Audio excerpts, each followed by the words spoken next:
Hello everyone, welcome to Elliott Wave Forex.com YouTube channel. This is Henry and today is Friday, November 26th. The time is around 2 a.m. GMT. First of all, happy Thanksgiving for those of us who celebrate.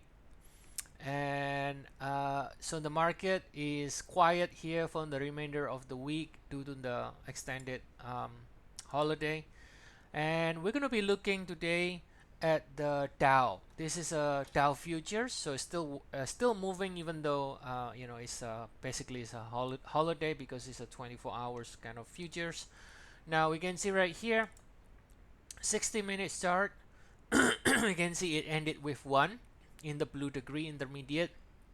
So now that means we are now within the wave 2 pullback, and within the wave 2 we can see we have wave A ended here, so that means we got an A and B, so we have a zigzag. So this A, you can see in the subdivision 1 2 3 in the black degree, 3 4 5. All right, and then the blue, of course, is the one in black has a 5 waves diagonal, the 2 in black has a zigzag, 3 in black has a 5 waves down, 4 in black has a running flat. A running flat, and then this is your 5 in black. Okay, so we finished this A as a 5 ways down.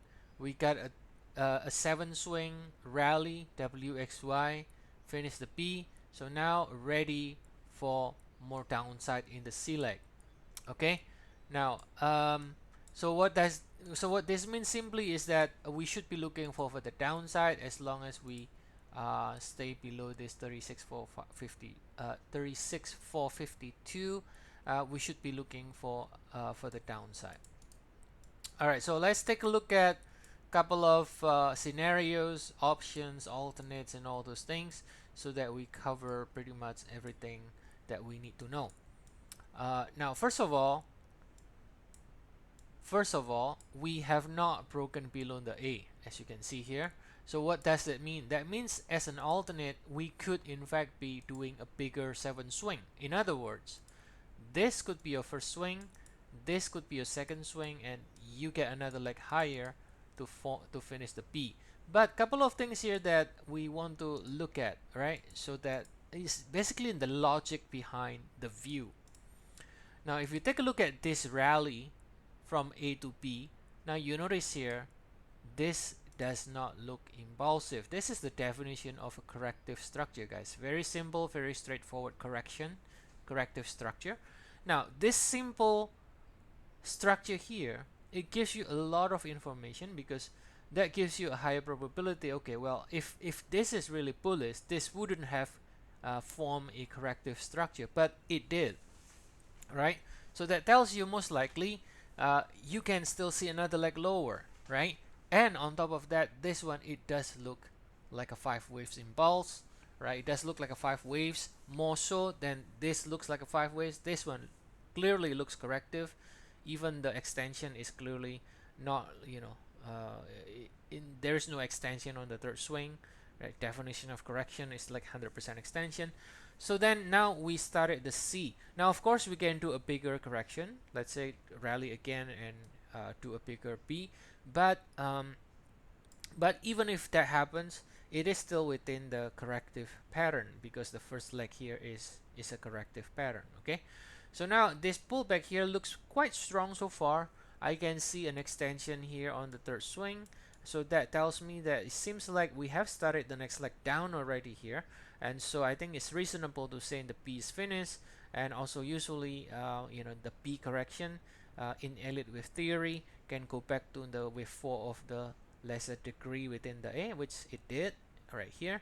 So that qualifies to be the end of the entire correction. And then the move down here looks already like an impulse here. So I think it's reasonable, even though we have not gotten the confirmation breaking below here, it is reasonable to assume the P is finished. So then now we should be expecting for the downside, and as long as we don't break above the P again, we should be looking for the downside in the Dow. Now, zooming out, let's take a look at slightly larger degree and understand where we are. Now remember, we got 1 here and the A and the B here. So let me put it on the 4-hour chart, this is the same one we saw here, and the A and the B right here. So what does that tell us here? Now if this is the one and we are in the 2, that means we are talking about this rally that started from October 1st, right? So this is the cycle that we are interested in the larger degree. So we can assume then this cycle ended with 1 as a 5 waves, and now we are doing a wave B. So then when you look at this, now even though yes we might see another leg lower, but if this is truly a 1 and we are in the wave 2, then the larger degree actually remains bullish, right? So that people need to understand the shorter and the larger degree. Sometimes people just don't understand how it works, and they only care about the next 1 minute move, right? And that's usually when people get confused, when things change a little bit. They think that, oh, the forecast is not right, and so on. All right, so this is the one and we are in the 2. So what will be the potential target on the downside? So the potential target, if we assume we're really going to go down straight and break below A, which I think is reasonable to have that view, then we could be looking at ABC equal leg here,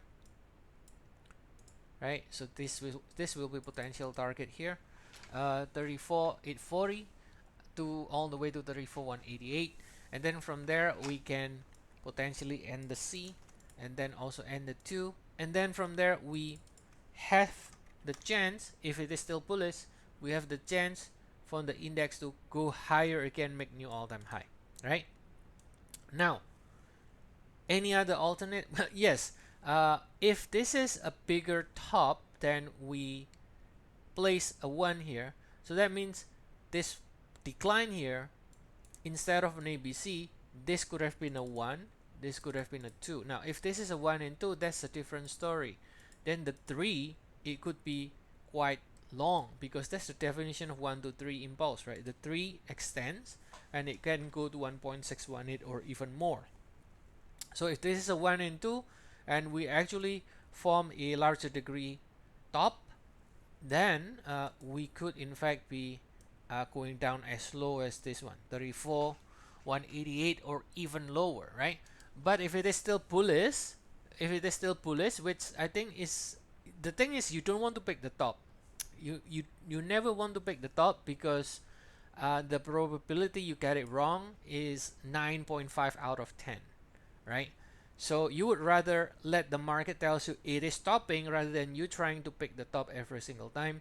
That's just basically from trading point of view what is rational and what is not rational, right? There's a lot of people love to always pick the top, pick the bottom in a very strong trending market, but most of the time they're gonna get it wrong a lot more than getting it right. Okay, so right here, this is the key level if we in fact are still going to extend higher again in the indices, but that's a different story. That's for another day. Now our concern is only short term, not medium term, not long term, only short term. Now short term, that means we should be or expecting more downside, as simple as that. So this is a short term chart. The chart of the day is a short-term chart, so you need to evaluate the forecast, right, based on the short term here, because this is basically what we are concerned at. We are not talking about the long-term forecast or anything. So then we should be expecting more downside and eventually breaks and can go to at least 34,840. All right, so I'll see you all again next week. Again, have a good weekend and enjoy your family gathering and holiday. Bye everyone.